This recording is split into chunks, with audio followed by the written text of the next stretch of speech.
Oke. Assalamualaikum warahmatullahi wabarakatuh. Waalaikumsalam warahmatullahi wabarakatuh. Selamat sore semua. Sore, Kak. Gimana nih, pada sehat?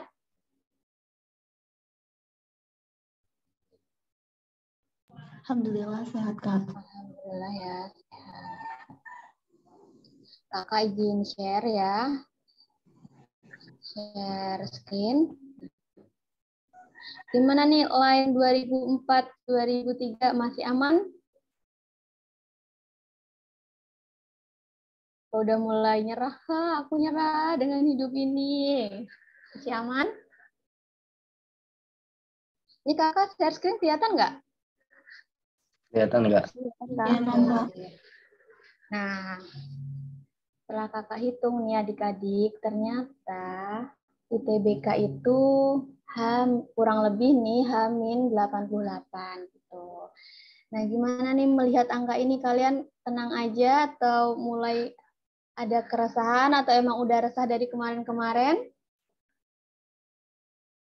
Gimana? H-88 nih angka cantik nih. Kurang dari 3 bulan lagi kalian akan menghadapi UTBK. Terus apa yang harus dilakukan? Nah, pertama, belajar, dan berdoa. Kenapa kakak kasih 3 tips belajar? Pertama, kalian pasti udah belajar dari kelas 10 sampai kelas 12. Itu pasti udah belajar banyak banget materi dari berbagai macam mata pelajaran. Terus bedanya apakah belajar sama UTBK sama belajar biasa? Nah, tentu kalian harus punya trik yang berbeda dalam menghadapi UTBK. Bedanya belajar apa? Gimana, Kak, caranya? Kalau belajar buat UTBK itu, kalian harus sudah mengenali materi apa saja yang akan keluar di UTBK. Kemudian selain itu, kalian juga harus kenali nih tipe-tipe soal seperti apa yang akan keluar di UTBK. Karena nggak semua materi atau pelajaran itu bakal keluar di UTBK. Mengingat UTBK ini soalnya tipenya udah level tinggi, hot gitu. Jadi kalian mulai kenalan, mulai terbiasa, mulai drilling lagi soal-soalnya, kayak gitu. Kemudian setelah kalian tahu materi, latihan berbagai soal, tipe belajar yang ketiga, kalian harus evaluasi. Kira-kira materi apa nih yang belum aku bisa? Evaluasinya gimana? Setelah kalian latihan soal, setelah kalian ikut berbagai macam tryout, kalian harus mampu mengevaluasi diri kalian. Misal, di bahasa Indonesia, di TPS, kalian kurang memahami kalimat efektif. Nah, di situ bisa kalian perdalam lagi. Semakin dekat, trik belajarnya mulai diubah. Kita pakai trik kalian pelajari materi yang kalian istilahnya kentang gitu. Kentang itu 50% kalian tahu, 50% kalian nggak tahu. Nah, kalau kalian ngejar yang 0, sementara UTBK itu kurang dari seminggu dan kalian ngejar materi yang benar-benar kalian nggak bisa, itu nanti kalian bakal kehilangan kesempatan curi poin di materi yang lain. Jadi trik belajarnya yang ketiga ini evaluasi. Caranya tadi belajar di materi yang kentang. Makanya penting adik-adik, progres belajar itu kalian harus tahu. Setiap hari tulis progres kalian per hari, per minggu, per bulan gitu. Makanya banyak-banyak ikut tryout, kemudian ikut bimbel, itu penting banget dan sangat membantu gitu. Selain itu, apa yang perlu dibiasakan untuk UTBK itu khususnya TPS Bahasa Indonesia dan PBM ini, seringlah terbanyak membaca. Tiap hari kalian kalau bisa nih diusahakan membaca 2 berita dari portal berita online. Karena apa? Karena materi-materi atau teks-teks yang disediakan di UTBK itu kebanyakan diambil dari teks berita. Dari berita Republika, Kompas.com, dan lain sebagainya itu biasanya jadi ladang untuk pembuat soal dijadikan teks dalam UTBK. Kemudian yang terakhir berdoa. Usaha diimbangi dengan doa. Pakai prinsip apa? Filosofi Terah. Ya udah, kita udah berusaha. Kalau udah berusaha ya hasilnya itu di luar kendali kita. Sebab apa? UTBK kan kita menghadapi jutaan pesaing kita se-Indonesia ya. Tapi kalau kita nggak akan gelisah kalau kita sudah berusaha. Seperti itu. Nah, ini kakak dapat sebaran atau materi khususnya PBM terkait UTBK. Banyak banget nih materinya yang perlu kalian pahami, yang perlu kalian kenali. Gimana Kak, masa kita ngapalin materi sebanyak itu ya nggak perlu dihafalin, cukup dipahami. Caranya gimana? Kalau kita perbanyak latihan soal, pasti kita juga sudah terbiasa dan tahu nih konsep dari materi tersebut. Nah, berikut kakak bacakan ya, pengetahuan umum. Di antaranya ada kalimat efektif dan tidak efektif, frasa, kemudian imbuhan. Banyak banget nih, ini yang TPS nih. Kemudian singkatnya, kakak dapat dari Nafta DF nih. Kebaca kalian? Baca Kak dikit. Oke. Nah, di PBM itu ada konjungsi, ada gagasan pokok, kemudian ada ejaan, ada simpulan, ada kohesi dan koherensi. Nah, materi-materi ini setidaknya harus kalian kuasai. Begitu. Ini adalah materi yang akan keluar untuk UTBK, khususnya TPS. Nah, TPS ini ternyata penting banget adik-adik. Kenapa?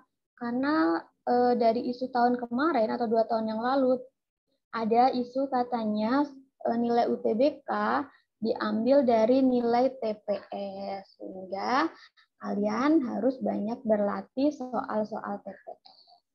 Nah, untuk PBM, apa sih target belajarnya?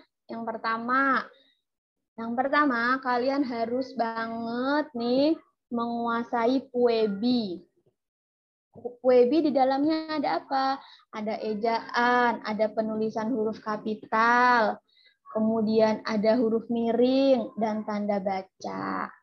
Selain itu, target yang kedua, kalian harus memahami materi imbuhan, kata baku, dan kalimat. Nah, ini nanti mencakup subjek, predikat, dan objek. Kemudian, yang terakhir tata bahasa. Ini nanti ada preposisi, lalu konjungsi, penulisan judul, kalimat efektif, dan paragraf. Nah, ini akan banyak sekali digunakan untuk TPS, khususnya PBM dan PPU. Seperti itu. Jadi, soal-soal yang berkaitan dengan bahasa Indonesia membutuhkan pengetahuan-pengetahuan ini. Terus apa adik-adik alat tempurnya? Alat tempur khususnya buat bahasa Indonesia itu harus punya KBBI sama PUEBI. Nah, ayo, siapa di sini yang HP-nya sudah terinstall KBBI? Yo, ada nggak yang udah punya KBBI di sini? Coba sisihkan sedikit materi atau bukan sedikit materi, sedikit space di HP kalian untuk download KBBI. Kalau kalian download, ini kalian udah langsung bisa pakai dimanapun dan kapanpun. Soalnya KBBI yang berbentuk aplikasi ini bisa kalian gunakan tanpa data. Gitu. Bisa kalian pakai online. Tapi lebih enak, kakak sarankan kalian download aplikasi KBBI. Karena apa? Ini alat tempur atau senjata kalian, modal kalian dalam belajar bahasa Indonesia. Seperti itu. Gimana tahu kata baku dan tidak baku? Cari di KBBI. Ada nggak kalimat ini?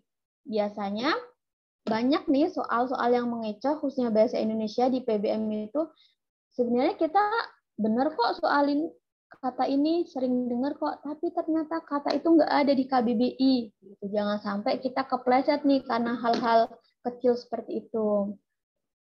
Terus kemudian ada puebi tadi yang kakak katakan bahwa puebi itu modal utama kalian dalam belajar bahasa Indonesia. Tuh. KBB ini sambil rebahan bisa dibuka, kemudian sambil nonton bisa dibuka, kayak gitu. Banyak banget manfaatnya gitu. Kakak juga nggak pernah nih uninstall KBBI sama puebi ini karena ini emang penting banget. Gitu. Coba kakak tebak, kalian tebak ya. Atmosfer atau atmosfer? Coba yang berani menjawab. Mana nih yang baku, atmosfer atau atmosfer? Ini sambil belajar aja, barang nanti sambil mengingat. Ternyata kata-kata ini seringkali muncul dan kita ucapkan, tapi jangan-jangan yang sering kita ucapkan itu justru yang nggak baku. Gitu.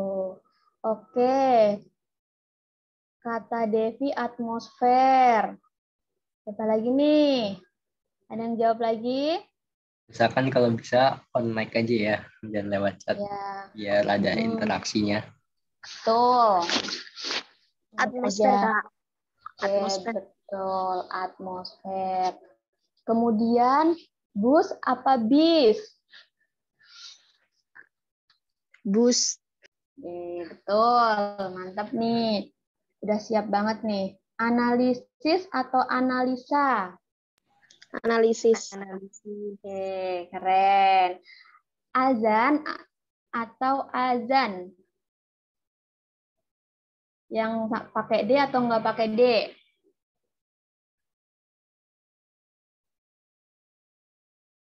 Ini yang baku. Pakai D atau nggak pakai D? Azan nggak pakai D. Oke. Nggak pakai D. Keren, nggak pakai D. Lalu esai, apa esai? Pakai Y atau pakai I? Pakai I. Oke, mantap. Paham atau paham? Pakai P.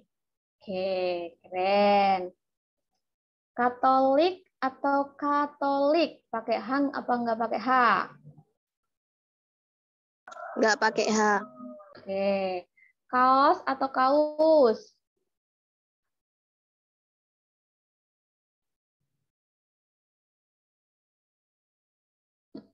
Coba dicek KBBI-nya. Kaus pakai U. Oke. Kaos ya, ternyata selama ini kita suka kalau nulis kaos, ternyata kaos itu bentuk tidak baku dari kaos. Sebenarnya nggak apa-apa kaos, cuman kalau dalam soal itu tentu yang dicari tuh yang baku dan kaos. Nah sekarang nahkoda atau nahkoda?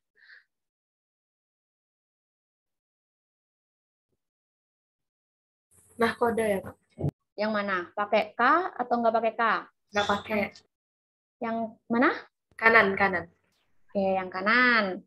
Ternyata yang baku yang ini, yang pakai K, KH. Baru tahu, Kak. Oke. Autentik atau otentik?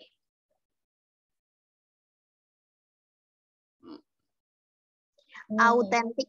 Autentik. Oke, betul. Satai atau sate?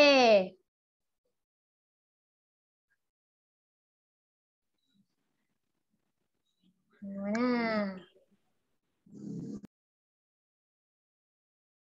Satai or sate? Satai. Oke, Sate. sate ya. Ternyata Satai. yang benar satai. Tapi aneh ya kalau kita ngomong satai, sate ayam. Bang, beli sate ayam, sate ayam. Memang kalau kita mengungkapkan dalam bahasa sehari-hari, kita lebih nyaman menggunakan sate. Tapi kembali lagi, jika ada soal mana yang baku, tentu kita lebih prefer cari yang baku. Sekarang, musala apa musola pakai H atau musala? Musala. Oke, musala. Maghrib pakai H atau maghrib tanpa H? tanpa H. Oke, gitu ya. Nah, ini soal-soal kayak gini, tipe-tipe soal kayak gini bisa kalian temukan di KBBI gitu. Sambil kalian rebahan, nyantuy, anggap aja sambil menambah wawasan atau ilmu. Karena terlihat sepele, tapi ternyata lumayan kan buat nambah poin seperti itu. Nah, apalagi sekarang kita sambil sharing aja ya. Coba kata ulang. Kata ulang itu sering banget muncul juga. Kata ulang itu seperti apa sih? Ada yang ingat kata ulang tuh gimana? Bentuk kata ulang di bahasa Indonesia. Kata ulang nanti, kalau kita bahas kata ulang, kita nanti bisa nyambung ke pembahasan judul. Terus bisa nyambung ke penulisan huruf kapital. Tuh, jadi satu kesatuan nih. Makin kalian belajar, makin banyak hal yang kalian tahu. Tuh. Coba kata ulang ada yang ingat? Materi kata ulang.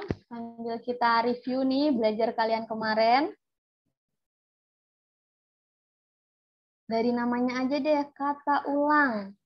Berarti katanya yang diulang. Nah, ingat kata ulang utuh, kemudian kata ulang berimbuhan, kata ulang salin bilingga salin suara, itu termasuk jenis kata ulang. Lelaki itu juga jenis kata ulang. Nah, betul. Nggak apa-apa, Devi, open mic aja. Perlahan-lahan. Betul, perlahan-lahan. Terjadi pengulangan kata apa? Perlahan-lahan. Yang diulang kata apa nih? Kata dasarnya apa perlahan-lahan?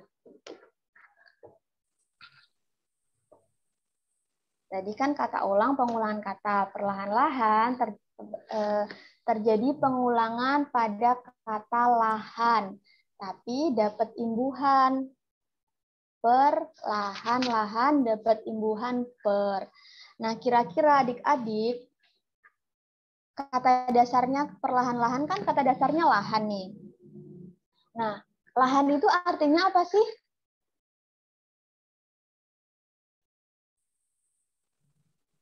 Lahan artinya apa?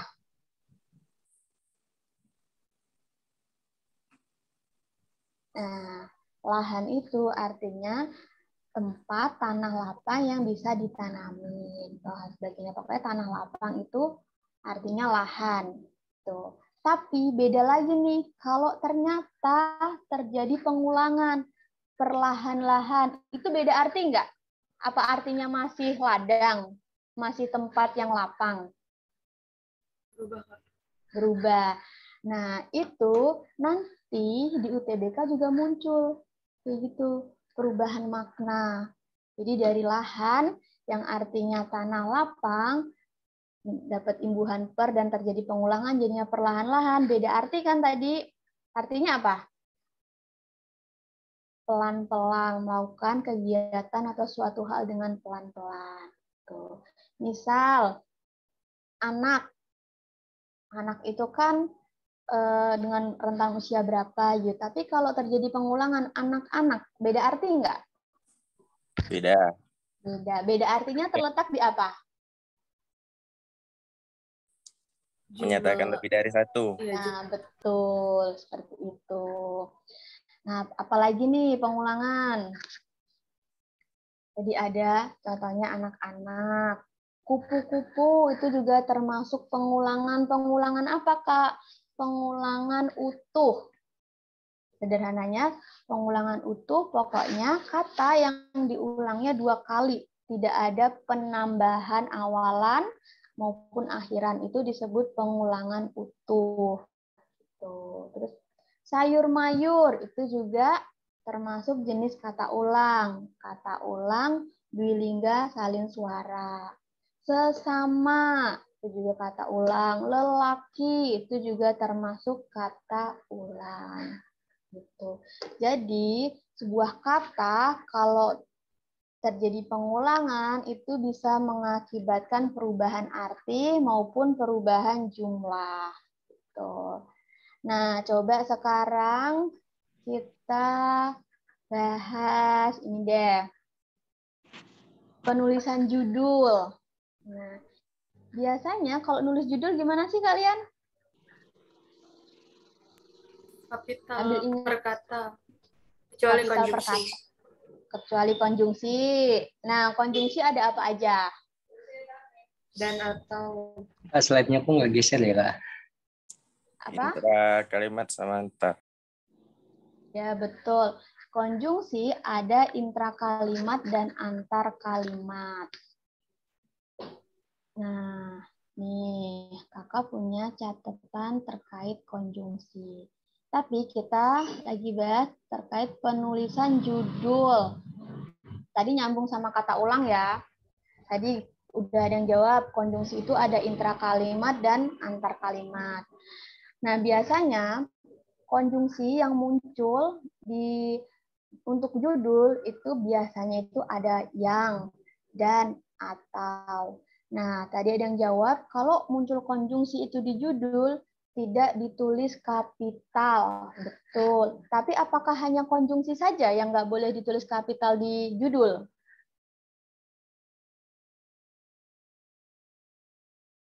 Ada lain nggak? Apa konjungsi aja nih?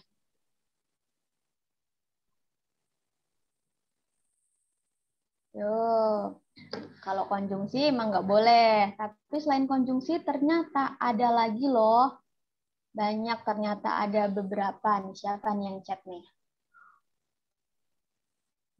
Nih, slide-nya memang belum ganti ya, Kak? Oh, oke, sorry. Nah, ini Kakak slide-nya konjungsi. Kalian muncul? Mana yang baku? Kata baku, Kak. Mana yang baku, Kak? Oh, masih mana yang baku ya? Ya. Makanya bingung. Slide-nya belum ganti, Kak.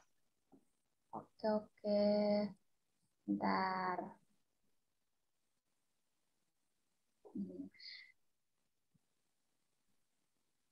Mana konjungsi? Nah. Udah muncul nih konjungsi. Nih. Ya, Udah, nah Kak.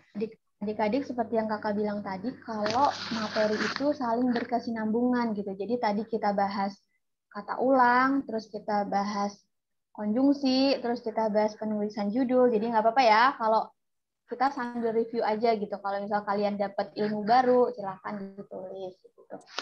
Nah, tadi kakak lanjutin lagi terkait penulisan judul. Tadi siapa tadi yang jawab? Konjungsi, Kak. Betul, konjungsi nggak boleh ditulis huruf kapital meskipun itu di judul.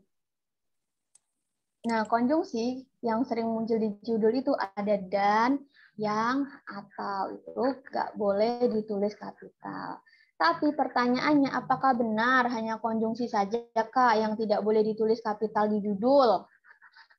Ternyata tidak. Ada partikel yang nggak boleh ditulis kapital di judul.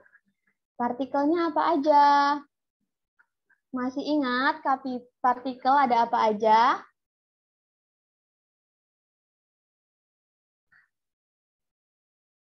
Oke. Ingat partikel? Nah, partikel itu nggak boleh ditulis di judul. Apa aja sih partikel? Partikel itu adalah kah, per, pun, itu termasuk dalam partikel. Jadi nanti kalau ada kata itu, partikel itu muncul di judul, kalian tidak boleh menulisnya dengan huruf kapital. Lalu selain partikel ada apa lagi? Ada kata sandang. Kata sandang itu apa? Kata sandang itu kata yang menjelaskan nominah. Apa aja sih kata sandang?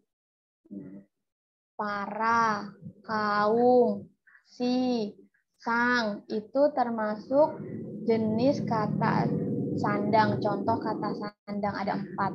Dan kalian nggak boleh menuliskannya dengan huruf kapital. Gitu. Terus apa lagi selain kata sandang? Ada lagi nggak? Ingat, ilmu baru ya. Ternyata kata sandang tidak boleh ditulis dengan huruf kapital. Nah, terus kalau misal ada judul, kalian diminta menulis judul kupu-kupu terbang ketika musim semi. Nah, kira-kira kupu-kupu ini kalian nulisnya gimana kalau di judul?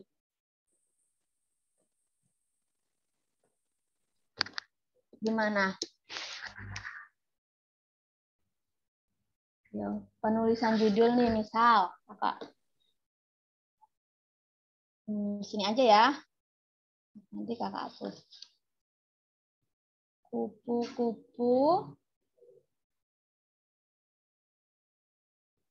Sambil kalian jawab nih, barangkali ada yang mau berpendapat.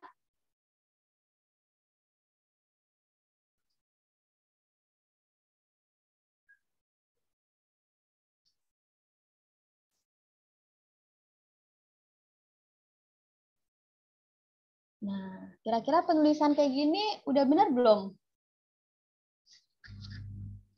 Nulis penulisan judul.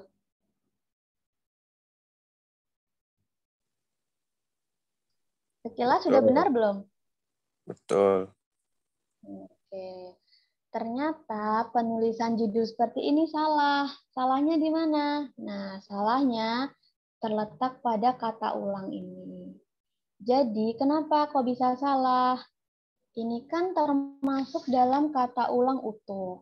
Kalau kata ulang utuh ditulis di judul, maka harus ditulis huruf kapital semua pada masing-masing katanya. Gitu. Paham? Ada yang tanyakan nggak? Kak mau tanya, Ya. berarti kalau kata ulang yang bukan utuh, dia itu selanjutnya huruf ini ya Kak, kecil. Betul. Selain kata ulang utuh, ketika ditulis di judul, itu hanya huruf pertama pada kata pertama saja yang ditulis huruf kapital. Kayak tadi, berlari-larian. Kalau itu ditulis di judul, berarti hanya huruf B saja yang ditulis kapital. Gitu. Perserikatan bangsa-bangsa. Yang ditulis huruf kapital, huruf apa aja? Huruf P, B pertama, dan huruf B kedua. Kenapa begitu? Iya, karena bangsa-bangsa merupakan jenis kata ulang utuh. Kayak gitu. Paham? Ada yang tanyakan lagi nggak terkait kata ulang sama penulisan judul?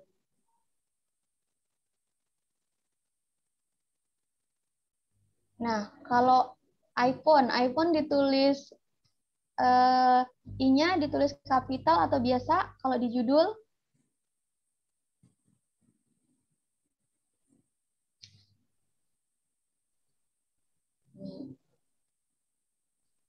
Kapital. Kenapa kapital? Samsung kapital juga soalnya, Kak. Oke, Samsung. Nah, kalau nama merek itu nggak boleh kita ubah. Kan iPhone-nya penulisannya gini, I-nya kecil. Walaupun dia di judul, tetap harus ditulis huruf kecil. Beda nih sama Samsung, karena emang Samsung tuh huruf S-nya ditulis kapital. Gitu. Tapi kalau untuk merek, nggak boleh diganti. Walaupun ini di depan dan judul. Seperti itu. Kak, mau nanya. Ya. Nah, misal kalau emang yang perusahaan yang bikin mereknya benar-benar kapital semua gimana? Ya, ditulis huruf kapital. Semuanya? Iya. Nah, sekarang apa aja sih yang perlu ditulis huruf kapital itu? Ini kita kapital secara keseluruhan ya. Apa aja yang perlu ditulis dengan huruf kapital secara keseluruhan? Pertama, pasti di awal kalimat itu pakai huruf kapital. Kemudian nama orang pasti pakai huruf kapital. Tuh. Nah, sekarang kakak mau tanya nih, misal ada konteks seperti ini. Setiap hari Minggu, anak-anak wajib, setiap hari, hari Minggu kan libur ya. Setiap hari Jumat, anak-anak wajib menggunakan bahasa Arab. Nah, terus ada satu kalimat lagi. Kelas 9, setiap hari Jumat, ada mata pelajaran bahasa Arab. Itu kan sama-sama bahasa Arab, tapi adik-adik ternyata penulisannya beda. Bedanya kenapa? Yang tahu, bahasa Arab di kalimat pertama sama bahasa Arab kalimat kedua. Jadi, yang pertama, setiap hari Jumat, anak-anak wajib menggunakan bahasa Arab. Kemudian kalimat kedua, pada hari Jumat, kelas 9 ada pelajaran bahasa Arab. Beda nggak bahasa Arabnya yang dimaksud?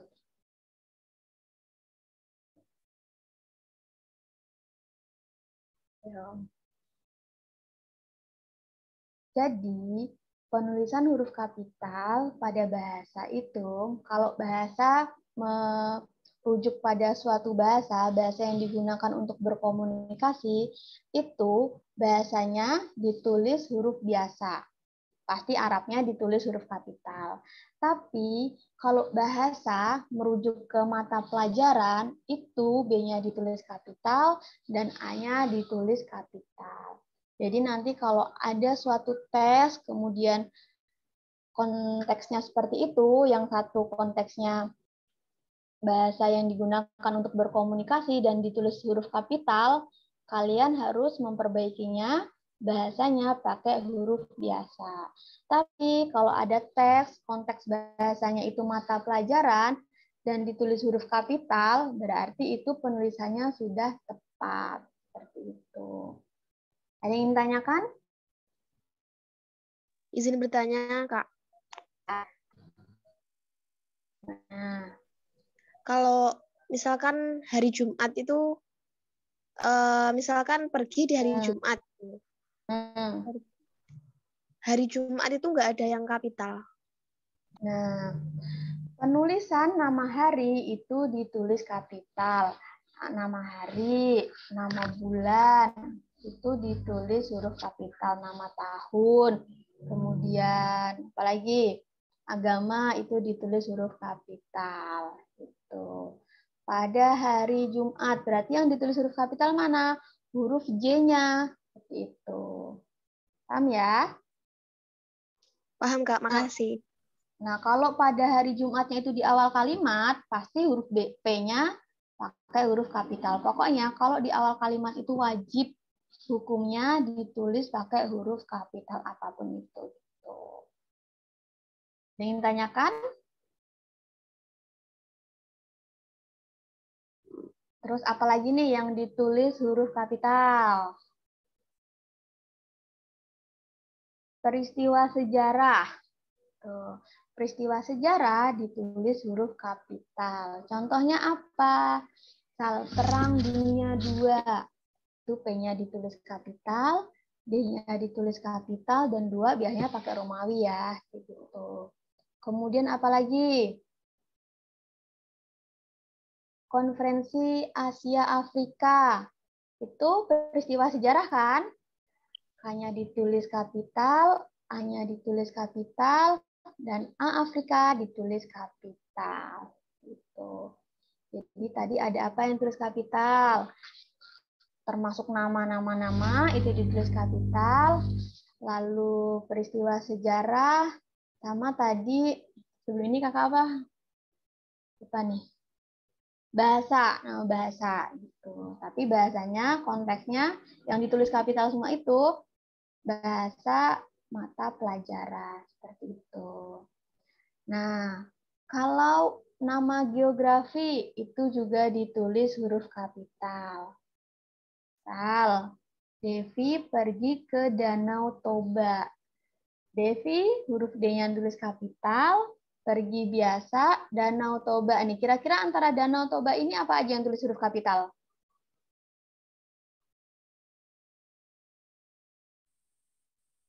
D dan huruf T. Betul. D dan T. Berarti Gunung Semeru, kemudian terus Selat Sunda itu ditulis huruf kapital juga.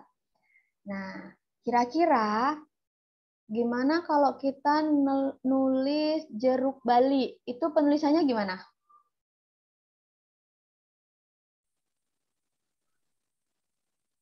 Jeruk Bali ditulisnya gimana? Yang berani menjawab?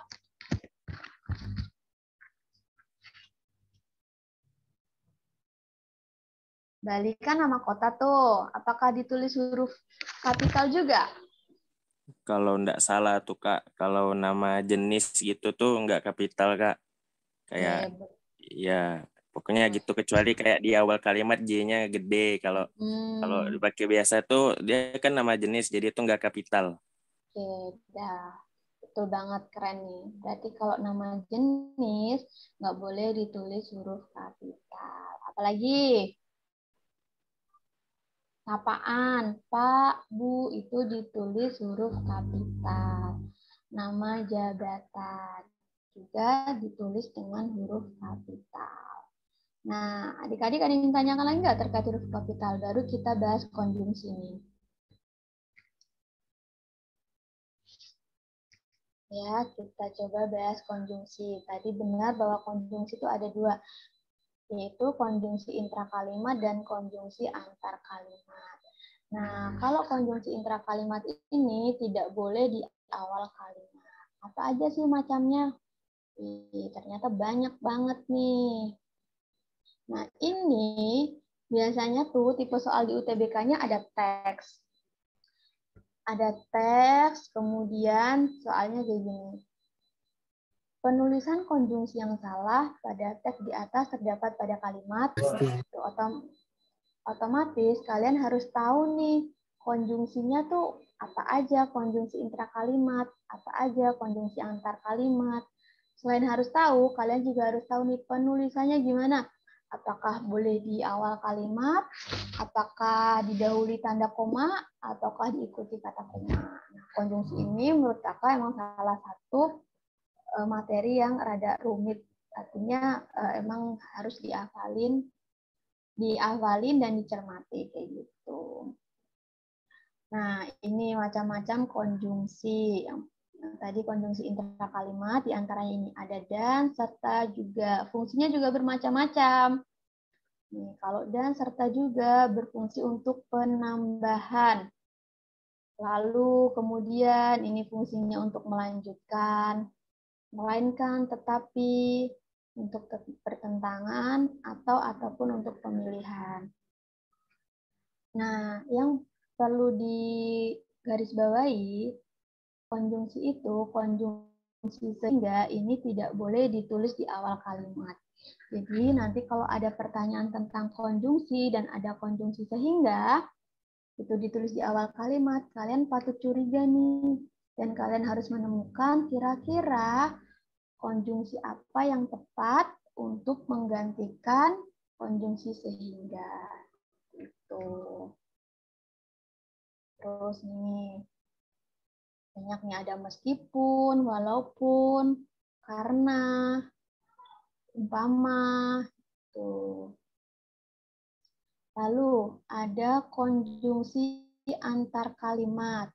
Nah, konjungsi antar kalimat ini biasanya terletak di awal dan diikuti tanda koma. Apa aja yang boleh di awal kalimat itu? Yang sering muncul itu biasanya oleh karena itu. Diikuti tanda koma. Oleh karena itu, pemerintah memutuskan untuk apa? Kemudian selain oleh karena itu, jadi. Jadi ini boleh nih di awal kalimat, tapi harus diikuti oleh tanda koma. Kemudian namun, ini sering muncul. Ini kakak tandain yang sering muncul aja nih. Dan sementara itu juga sering muncul di sebuah teks. Kemudian selanjutnya,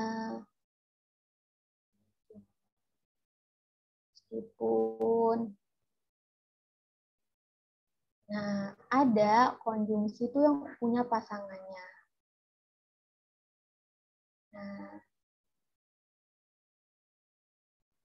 Nah, ini konjungsi yang perlu kalian perhatikan.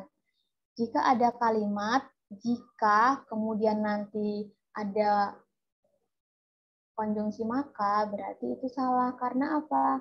Karena konjungsi jika ini tidak berpasangan dengan konjungsi maka.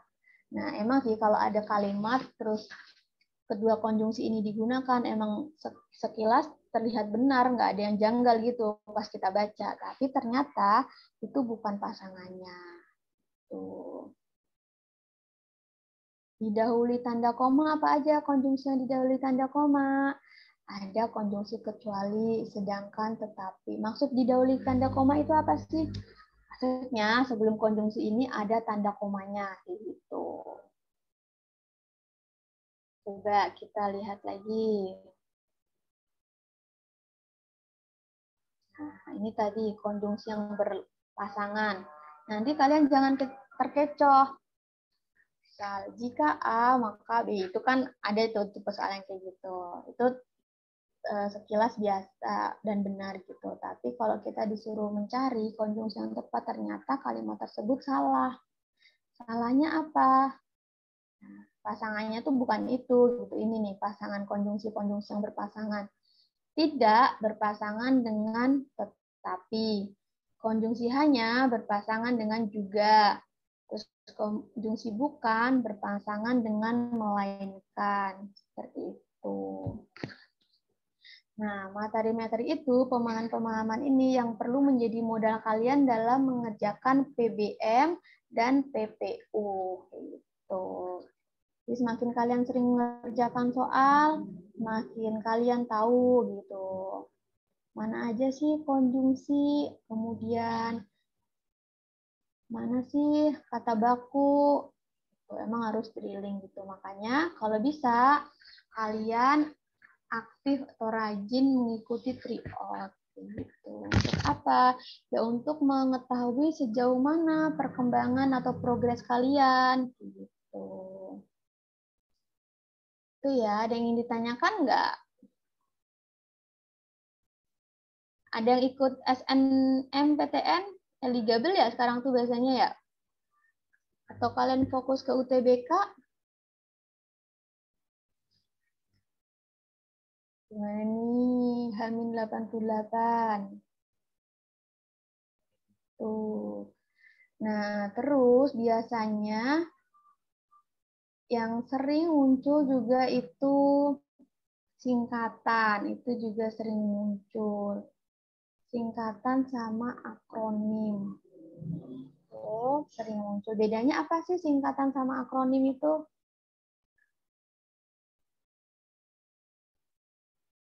Yang berani, yang bisa jelaskan.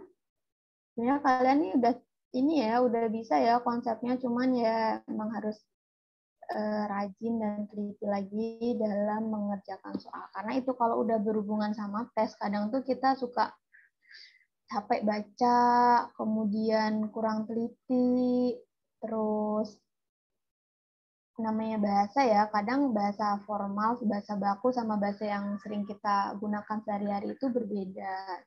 Bisa jadi yang dalam teks itu bener kok, biasanya juga pakai ini, tapi ternyata bahasa itu belum tepat. Gitu. Nah, selain itu modal lainnya, materi lainnya dalam mengerjakan soal bahasa Indonesia khususnya PBM ini, kalian harus tahu nih kalimat efektif. Coba kalimat efektif itu kalimat yang gimana sih? Kasih ingat kalimat efektif yang seperti apa?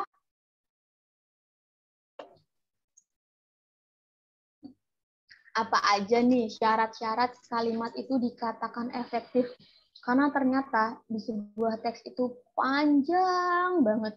Dan kita bener kok ini katanya baku.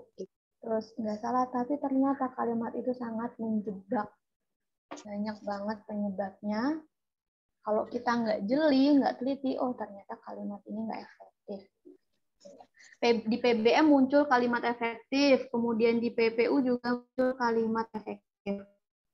Kalimat efektif ini mencakup apa? Tadi, mencakup pemilihan kata, kata baku, kemudian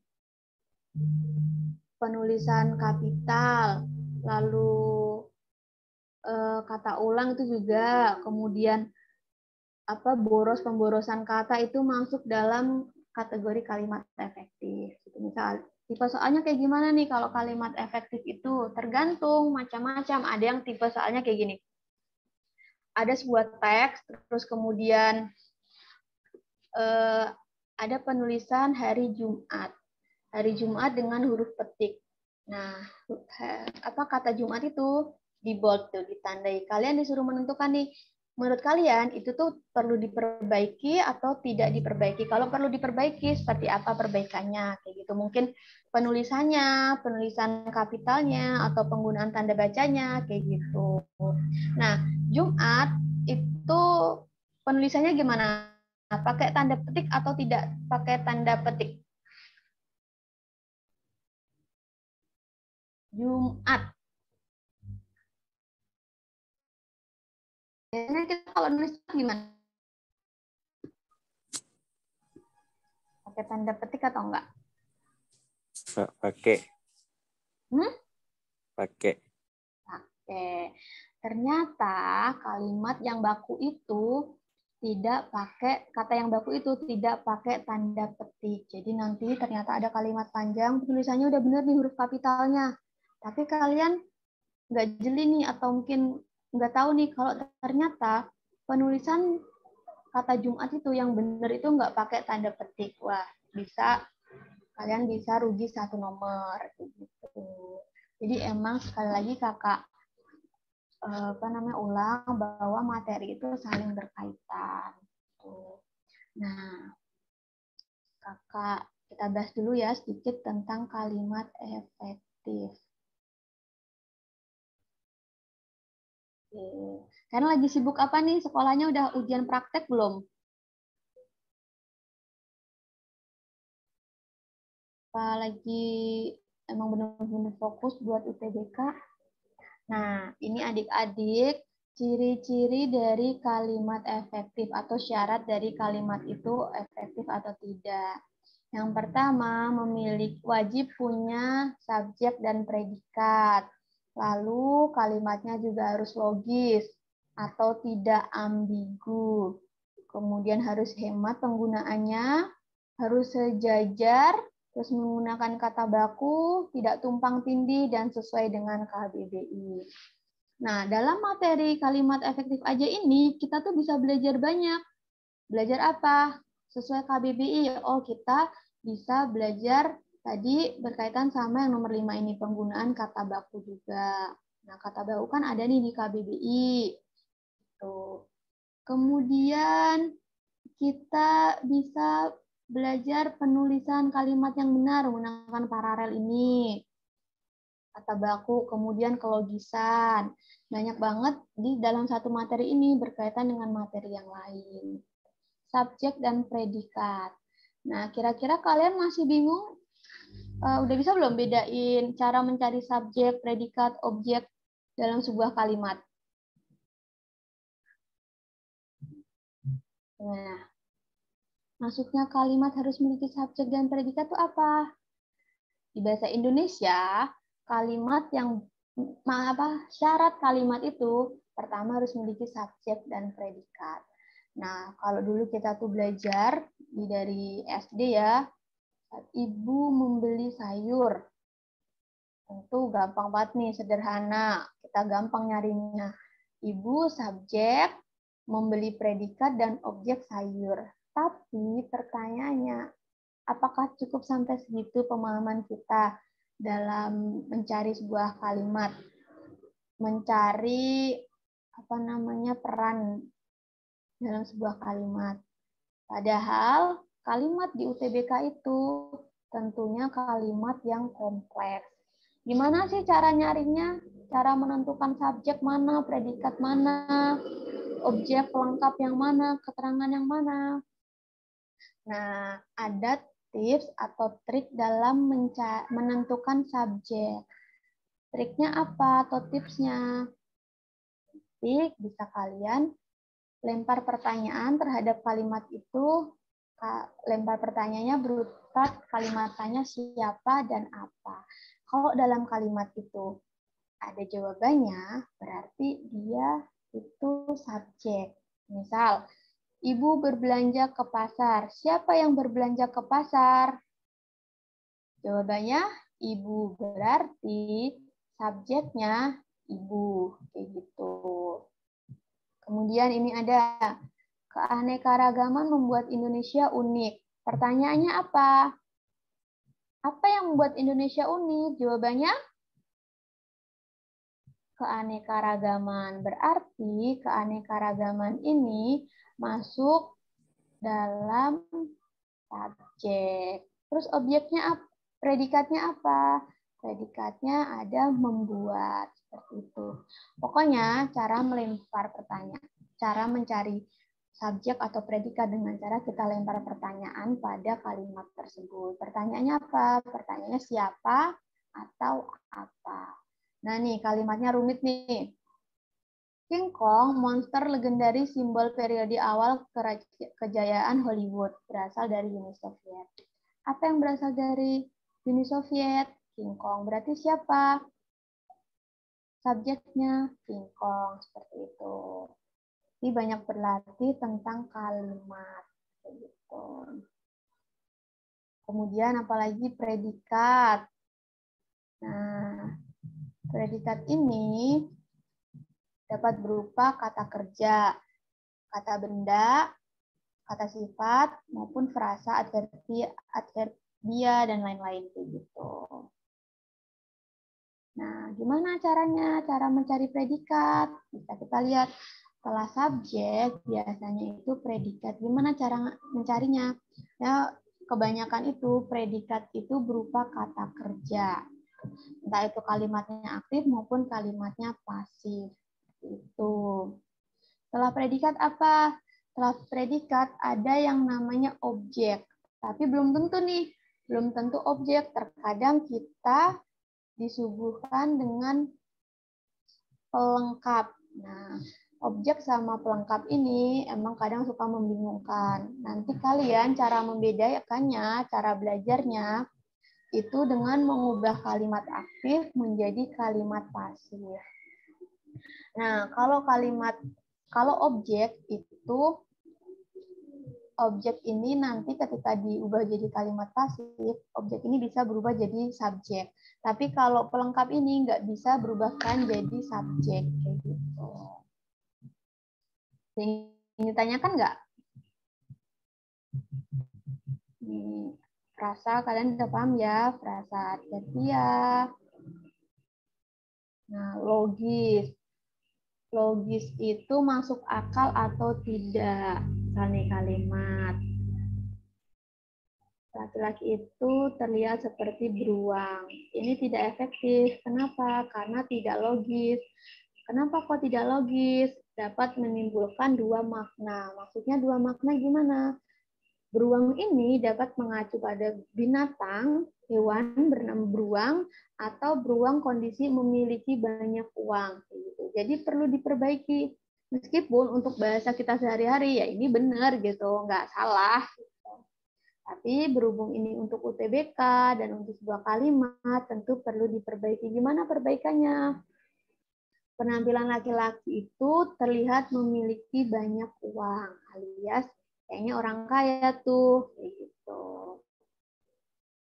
Nah, tadi kakak bilang, apa sih kak untuk mengisi 88 hari ini membiasakan diri dengan teks tiap hari minimal baca 2 berita dari portal berita online. Selain kalian dapat ilmu nih, kalian juga terbiasa membaca. Nah, biasanya kan di berita itu kalimatnya bagus ya, baku, kemudian banyak kosakata baru, itu bisa kalian catat dan kalian cari nih di KBBI. Karena tadi, kalau ternyata soal-soal di UTBK itu teksnya banyak diambil dari teks berita. Hemat itu gak boros. Misal contohnya, Akmal masuk ke dalam kelas. Itu dikatakan tidak hemat. Kenapa? Karena masuk sudah pasti ke dalam. Turun sudah pasti ke bawah. Hadirin dimohon duduk kembali. Nah, itu nggak hemat. Karena apa? Para sama hadirin ini lewah, boros. Para kan sudah menunjukkan banyak dan hadirin sudah menunjukkan jumlah banyak juga. Gitu. Terus paralel atau sejajar. Nah, maksud paralel atau sejajar ini konsisten. Maksudnya kalau dia menerangkan verba ya verba semua. Kalau dia menerangkan adjektiva ya adjektiva semua. Gitu. Kalau dia berimbuhan me, biasanya berimbuhan me semua seperti itu. Nih. Tiap hari Fiona memasak, belajar, dan menyapu. Ini paralel. Kenapa? Tadi seperti yang kakak bilang, verba, verba, dan verba. Yang maksud verba apa? Itu kan kata kerja nih. Memasak, kata kerja. Kemudian belajar, kata kerja. Dan menyapu juga kata kerja. Nah, ini disebut dengan paralel. Tuh. Setiap hari Vio memasak, belajar, dan menangis. Misal, kata kakak ganti, menangis. Nah, menangis ini ketika kalimat ini kakak ganti pakai kata menangis, jadi tidak paralel. Nah, menangis ini kata kerja nggak? Coba dicek.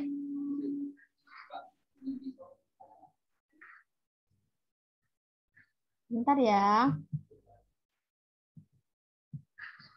Nah, menangis ini masuk dengan kata sifat. Jadi tidak paralel gitu. Kalau nomina semua, benda-benda semua gitu.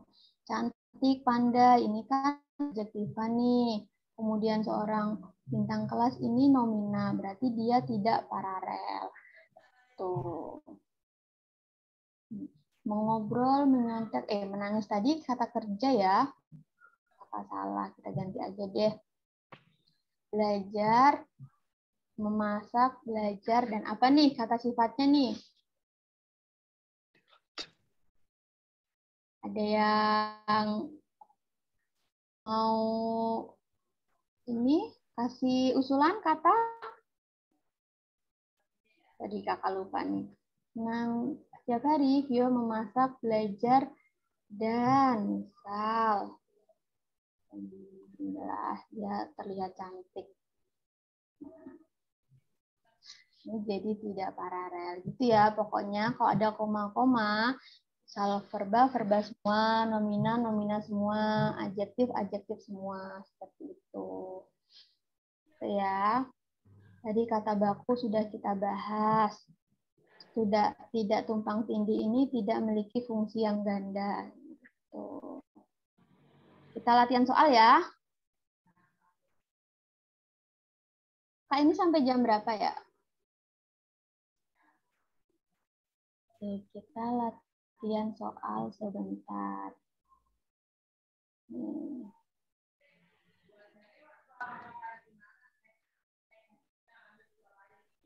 Muncul soalnya?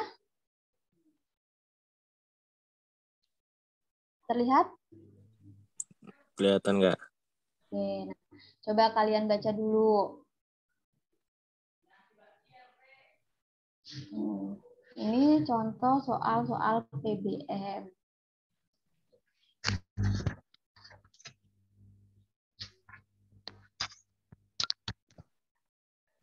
Nah, sambil dibaca, dikerjakan. Diusahakan kalau menjawab itu, kalian harus punya alasan gitu. Karena dari alasan itu kita nanti belajar, oh yang salah di mana nih.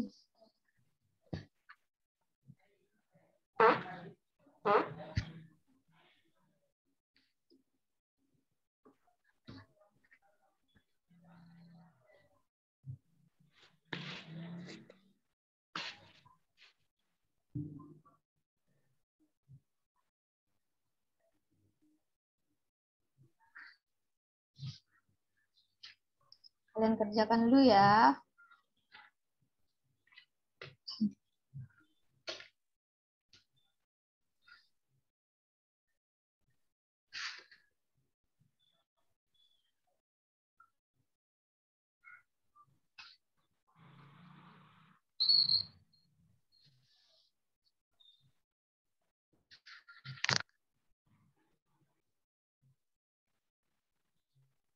Nah, kalau mencari simpulan itu harus mewakili seluruh dari teks. Itu nggak bisa hanya mewakili paragraf pertama, hanya mewakili paragraf kedua, atau hanya mewakili paragraf ketiga. Jadi simpulan itu mencakup keseluruhan isi. Nah, kira-kira apa nih? Yang sudah menjawab?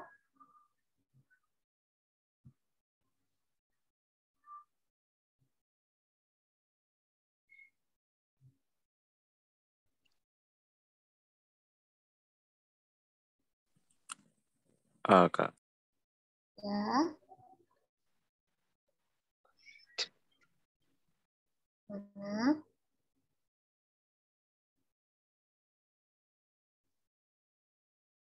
Apa jawabannya?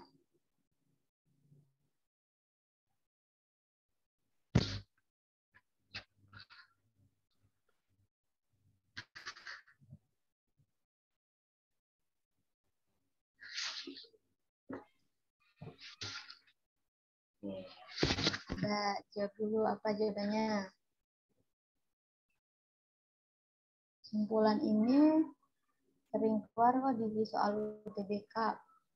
Simpulan, kemudian ide pokok, itu sering sekali jadi santapan untuk UTBK. Jawabannya B, kata Dian. Kenapa Dian? Kok jawabannya B?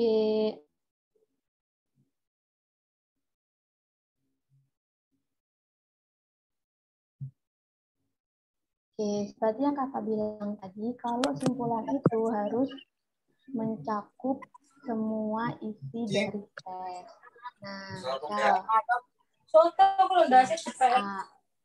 penyakit menular menjadi masalah kesehatan utama di Indonesia. Betulkah ini jadi simpulan? Ada yang jawab C. Nah, kita lihat. Kita bedah satu-satu ya. Misal A, penyakit menular menjadi masalah kesehatan utama di Indonesia. Bener nggak sih? Emang dia tuh teks ini membicarakan penyakit menular. Tetapi ternyata opsi A ini hanya mewakili dari paragraf pertama. Dia belum membicarakan paragraf kedua. Tuh. Nah, kemudian tadi yang jawab B, dominasi penyakit menular disebabkan oleh perubahan lingkungan, sosial ekonomi, demografi, dan sosial budaya. Nah, opsi B ini bukan simpulan. Kenapa? Karena dia hanya berupa kalimat yang terdapat dalam paragraf. Nih, pada paragraf pertama. Coba kita lihat. Yang C, perlu adanya penyetaraan dalam kemajuan tiap negara di bidang biomedis. Apakah benar ini simpulannya? Betul apa enggak nih? Ini ada yang chat lagi. Nah, ini juga bukan kesimpulan. Karena apa? Belum mewakili keseluruhan, hanya mewakili pada paragraf kedua. Coba kita lihat yang D. Penelitian translasi perlu dilakukan dengan kolaborasi semua pihak untuk mengatasi penyakit menular menjadi masalah utama di Indonesia. Tuh. Kemudian yang E, perlu kolaborasi dalam penelitian translasi untuk mengatasi morbiditas akibat penyakit menular yang menjadi masalah kesehatan utama di Indonesia. Kira-kira nih, tadi kan A, B, C salah nih. Berarti opsinya tinggal D sama E. Mana yang benar nih? D, Kak. D. Oke, betul. D ya. Karena tadi D mewakili keseluruhan ini. Gitu. Jadi harus hati-hati ya. Pilihan kalimatnya emang benar nih, semua kata ini tuh benar berkaitan sama paragraf atau teks. Tapi yang perlu diingat, yang mewakili semua topik dalam paragraf. Kalau A tadi emang benar, tapi dia hanya mewakili paragraf pertama. Kemudian B itu bukan berupa simpulan, tapi hanya berupa kalimat yang ada dalam teks. Gitu. Jadi nanti kalian harus lebih teliti lagi. Gitu. Nah sekarang, kalimat berikut yang sudah tepat dalam penulisan huruf kapital. Ini kalimatnya urut nih, 1, 3, 4, 5, 6. Coba kita ke kalimat 1. 1, 3, 4, 5, 6. Coba kalian baca dulu. Yang kapitalnya sudah benar. Ternyata di PBM ada kan untuk penulisan huruf kapital.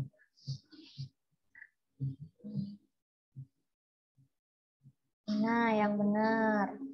Yang 2 abaikan karena 2 nggak termasuk dalam pemilihan multiple choice-nya, pilihan gandanya.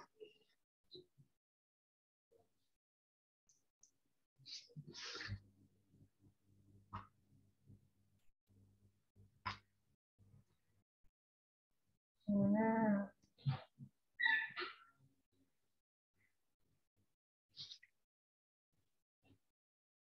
Ini abaikan ya, SS ini. SP ini.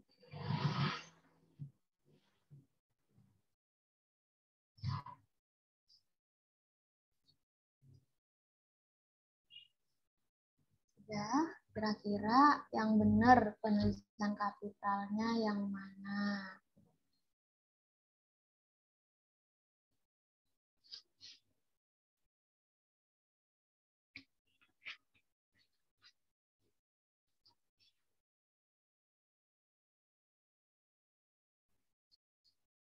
Boleh kalian open mic atau chat kalau udah ketemu jawabannya.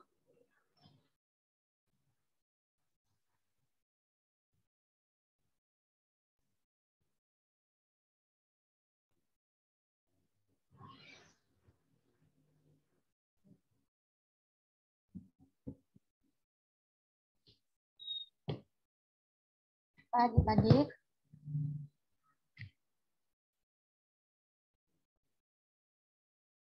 Kebantu ya, kita coba. Yang kalimat pertama, penyakit menular khususnya TBC, malaria, dan HIV/AIDS tetap menjadi masalah kesehatan utama di Indonesia. Ini huruf kapitalnya pada huruf pertama, lalu penulisan ini singkatannya sudah betul. Nah, coba kalimat kedua. Dr. Elizabeth Henry Hermitias, MD PHA, dokter sekaligus peneliti patologi memiliki klinik FKUGM berkata bla bla bla. Kira-kira ini ada yang salah nggak pada kalimat nomor 3? Penulisan huruf kapitalnya. Coba. Kalian nggak di sini ada yang salah di kalimat 3?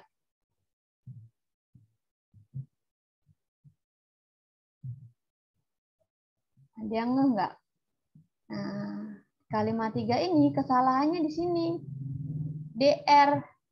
D ini kalau itu sebenarnya D-nya ditulis kecil. Beda nih sama dokter orang yang sudah S3 gitu. Sedangkan ini dikatakan bahwa dokter. Berarti penulisan gelar dokter yang tepat ditulis huruf biasa. Kemudian kalimat 4. Elizabeth menambah bahwa perlu dilakukan penelitian. Kenapa ini kalau huruf B tiba-tiba ada di tengah? Gitu. Tentu ini salah. Kemudian ilmu kedokteran ini nggak perlu ditulis huruf kapital. Ilmu kesehatan masyarakat ini juga tidak perlu ditulis kapital. Begitu juga ilmu klinis. Gitu. Berarti yang benar terdapat pada kalimat nomor 1. TBC, malaria, dan HIV/AIDS itu benar penulisannya. TBC ini singkatan, jadi harus ditulis huruf kapital. HIV/AIDS juga singkatan, juga harus ditulis huruf kapital. Sedangkan malaria, meskipun nama penyakit, itu nggak ditulis huruf kapital karena dia bukan singkatan. Gitu ya. Nah, adik-adik, gimana sih caranya kita bisa belajar gini? Yaitu tadi yang kakak bilang, perbanyak latihan soal atau drilling. Semakin kalian sering ikut tryout, semakin kalian banyak mengerjakan soal, kalian akan tahu nih sejauh mana progres kalian. Tuh. Tiap 2 minggu sekali, kakak sarankan kalian cari tryout. Ikut tryout dimanapun gitu. Biar kalian tahu, kalau udah ikut tryout, dilihat nih, hasilnya tryout pertama ada perubahan nggak ke tryout kedua. Oh kok terjadi penurunan, berarti apa yang salah nih dari metode belajar? Seperti itu. Dari semua materi dilihat, mana kira-kira yang salah, mana kira-kira yang saya kurang mampu gitu. Kalau kurang mampu berarti didalam lagi. Tapi kalau udah mepet banget, abaikan yang benar-benar kalian nggak bisa. Fokus ke kalian yang bisa sama yang 50-50 ini kayak gitu. Itu ya adik-adik tips kakak. Semoga kalian sukses tahun ini jadi maba di PTN yang kalian inginkan, menghadapi dunia baru. Tuh. Itu ya. Nah, kakak akhiri ya pertemuan kita hari ini. Semoga apa yang kakak sampaikan dapat menambah wawasan kalian. Semoga tahun ini kalian jadi maba di PTN yang kalian idamkan. Amin. Ada rekamannya kakak? Oh, nanti bisa dicek di YouTube. Silahkan kalian tonton YouTube-nya. Gitu. Oke ya. Selamat belajar, banyak latihan soal. Oke. Sampai jumpa. Terima kasih Kak. Terima kasih Kak. Ya. Nama YouTube-nya Hore Digital. Nanti kalian buat yang nanya record atau filenya, kalau recordnya nanti bisa aja dilihat di channel YouTube-nya. Untuk channel YouTube-nya, linknya ada di IG Hore Digital, cek aja di bio-nya, atau cari aja nama YouTube-nya Muhammad Sanudin. Jadi ada di situ recordnya. Kalau mau lebih gampang, cek aja di bio IG Hore Digital. Terus buat yang minta file materi atau yang latihan soal tadi, itu filenya hanya diberikan ke siswa paket bimbel yang premium untuk yang paket TBK atau yang siswa paket tryout. Jadi kalau kalian nanti daftar paket bimbel yang premium di Hore Digital sama atau daftar yang paket tryoutnya, nanti kalian dapat kumpulan file-file latihan soal sama dapat file materinya gitu. Untuk kalau misalnya tryout, kita ada tryout, jangan lupa nanti malam akan ada live teaching yang geografi untuk sesi kedua itu. Terus kalau mau join ke grup belajar yang dibina Hore Digital, bisa aja DM IG Hore Digital atau chat ke WA adminnya. Ada di IG juga WA admin atau DM aja ke IG Hore Digital. Ada pertanyaan sampai sini?